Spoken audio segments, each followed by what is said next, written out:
culture. Be stylish. Be seductive. Be cynical.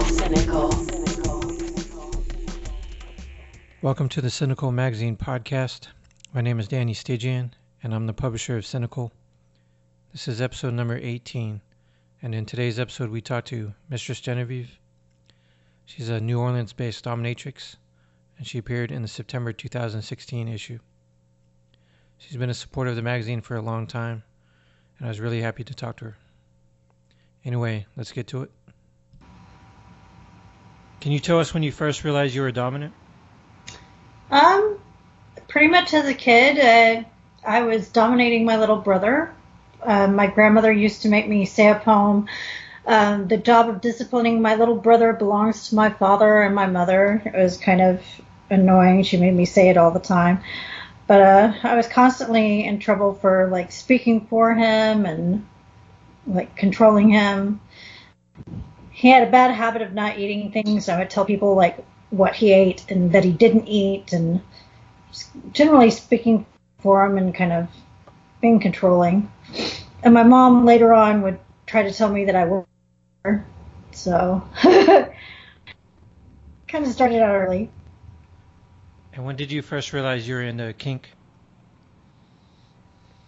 Oh, God. I didn't really associate it with sex, and a lot of the time I still kind of keep it separate a lot of the time. Kink for me can be independent of it. So from a very early age, I was doing things like mummifying myself and playing with electricity and playing with other kids in weird ways and torturing them and torturing my brother, but torturing myself. So, and that just kind of merged with my sexuality.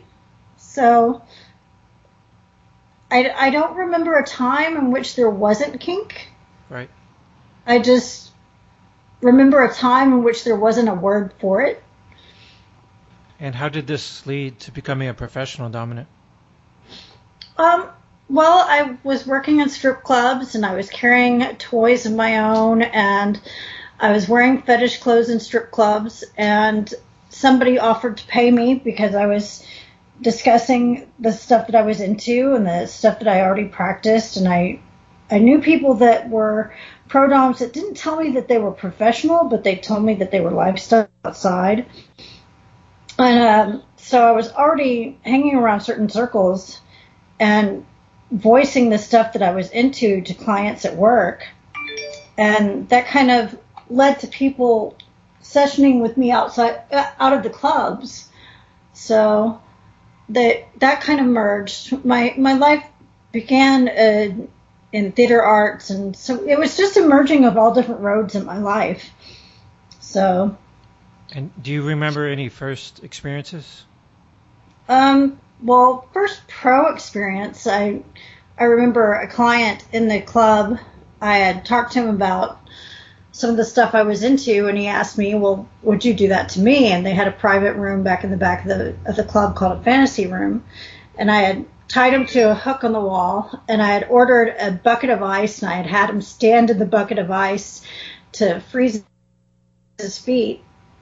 And I was whipping up and down his body and doing genital torture on him, and having him do breath play while having him standing there with the bucket of ice. That's what I actually remember of it. I don't remember all the details. It was quite an exciting night, but that was actually in the back of Fantasy North in Houston. In Houston, yeah. I remember all the male staff had lined up in the hallway, and at the end of the session, they were all standing there, shaking my hands when I came out of the room. Oh, wow. So it was pretty funny.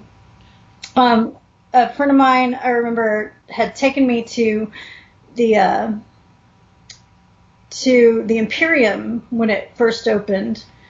And he had known that I had been doing sessions for years out of, Fantasy North.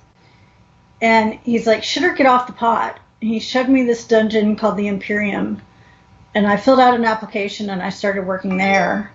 And then I opened a dungeon of my own while working there, which they told me that I could no longer work there if I was working on my own for conflict of interest. And I continued to work there anyway. They kept telling me I was fired, and I kept putting myself on the schedule and kept coming to work till the day it closed. So that was your first dungeon? That was the first pro dungeon I worked at while I was building my own. And what are some of your favorite things to do during a session now? Oh, God, that really depends. I mean, anal play, anything invasive will always be a favorite of mine. Breath play is a favorite. Spittoon is a favorite. Hypno play is a favorite. Bondage is always a favorite. All different types of bondage. Rope bondage, mummification, cock and ball bondage, suspension, latex vacuum beds. I have such a wide, varied interest, which is kind of required. If you're going to stay in this for 24 years and do it full time with no other job and be your means of support, you're going to have to really play up and change up your interest. You can't sit around with just like one interest and have that be your only interest and keep yourself interested. You have to be open-minded. Well, you're going to burn yourself out if you stick to only one type of play. And so you really have to be a curious pervert to keep yourself interested. Do you have any favorite toys or devices? Hitachi is always the most flawless device. It's so versatile. You can use it with anything. You can use it with your glass butt plug. You can use it with cock. You can use it with your sounds. You can use it with anything. I really like to use my hands, which is the first thing that you're going to find yourself using. You can stick it in, you can pinch, you can slap, you can do most anything with your hands. Other toys that I use most often, between those two things, my hands and my Hitachi are the things that you'll find most used. Urethral sounds are something I use a lot. Otherwise, I don't see anything that I use half as much as those three things: my hands, my Hitachi, and my urethral sounds. Right. And what does the term subspace mean to you? It's a height. It's a disassociation. It's a floating away and a meditative space that you reach when you're taken there by somebody. It's a euphoria. It's a detachment. It's also not a detachment, but a super in touch with sensation. It's a meditative state. It's kind of where pervert's yoga is, where yoga takes you in and gets you in touch. It's that space. It's that high that you reach in yoga, that high you reach when you're exercising, that high you reach when you meditate, but it's for the pervert. And do people achieve it often with you? Oh, yeah, there's different people that achieve it. Some people have blocks on it that you have to break down.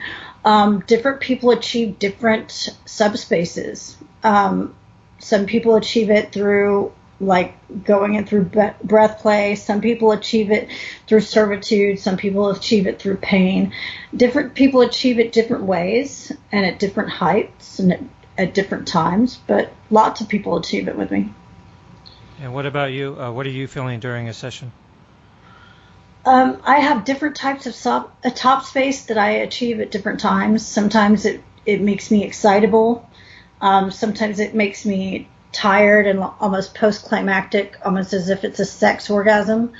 Other times it makes me just get the feeling like I just want to go shopping. Sometimes it just makes me want to like squeal and chatter. There's really different types of top spaces. Sometimes it's where you need like emotional aftercare, just like a submissive does sometimes. It's all different types of ways that you can have a high and a crash from top space.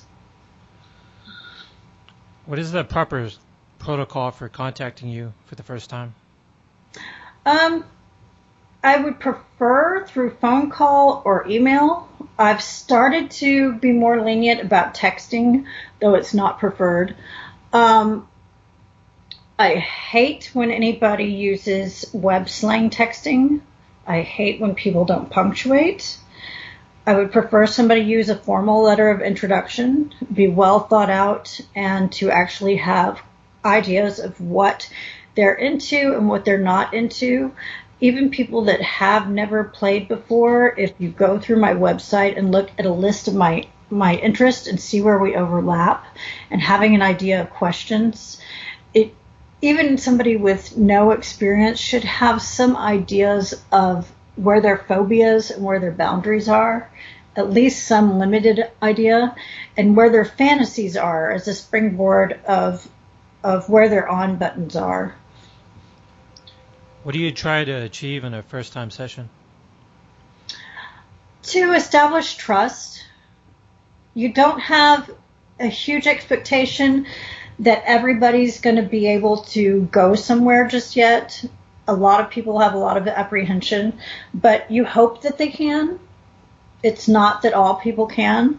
You don't beat yourself up if they can't, but you get really, really excited if they can. If that connection's there, it's great. And if it's got a lot of possibility, that's wonderful too. You just work on building that trust and getting through to somebody. Is there any request that has stood out to you in your career? Oh, God. Oh, there's so many. There's just been some really crazy scenes that I know some of my clients have been phobic that if I talk about the type of scene that they've requested, that somebody might know them or out them. Okay. So those ones I would have to be more discreet about. But there have been ones that have been like their fetish was to be the fish that got wrapped up in the newspaper the day. There's been some really, really unique ones. I live for the unique ones. I really like the psychology behind the unique ones. And as I said, playing for so long, so many years, full time, it's nice to have somebody that surprises me. I don't get surprised often. So. And how has the shutdown of the adult section of Backpage affected your ability to promote? I was actually getting very spoiled by Backpage, and it slowed things down a lot. Considering this town is a tourist town, and this town doesn't have a lot of accessibility from the internet for a lot of people otherwise than Backpage, it's put a damper on things a lot. There is a back door for Backpage that Backpage does not authorize for adult use, but I'm wondering how long that's going to last. And unfortunately, it's pushed all the full-service providers in with the non-full service providers, and that has led to an influx of horrible calls. And it's made for a lot of people trying to manipulate the providers. It's made for a lot of prank calling more than before. It's made for a lot less quality call volume. It's really messed it up for the providers, and I'm certain it's messed it up for the clients as well. Right. And what other platforms do you use now to advertise on, besides like Eros? Aside from Eros, those are the only two platforms that get any type of response in New Orleans. I'm sure that there's other ones that are productive in other markets. I've tried things like Slixa, and I've tried City Vibe, but for the New Orleans market, they have no traffic. Right. They might work for the LA market, they might work for the New York market, they might work for other major city markets, but they don't work here. And can you talk about your dungeon in New Orleans? I have a great space that I've been in now for about 8 months. I'm really happy with it. It's about 4 blocks from the closest edge of the quarter. My street actually turns into Bourbon Street, and I've got 3 different access points to the house, which means that on rare occasions I can have 2 different dungeons running at the same time.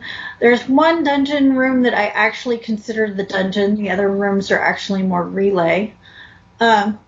There's 2 different rooms with suspension in them. There's latex vacuum beds. There's a bondage table for every room. There's angled mirrors so people can see themselves while they're laying down on the table. There's swings, St. Andrew's crosses, multiple spanking horses, Houdini cubes, so much, tons and tons and tons of paddles, crops, and floggers, a massive supply of electrical equipment, massive supply of adult toys and nipple clamps, cock and ball torture devices. Last count, there were like over 40 floggers. Just as many or more paddles and crops and all. It's an extensive collection. And my last question is, do you have any events you'll be appearing at or cities you'll be visiting? I'm about to be going to LA for DomCon. I had just finished in November wrapping up being Mistress of Ceremonies for the DomCon here. It was the first DomCon in New Orleans, and now I'm headed to the DomCon in LA on May 17th through the 22nd. I'll make sure to list that on the links page. Thanks again for doing the interview. Thanks again. It's great talking to you.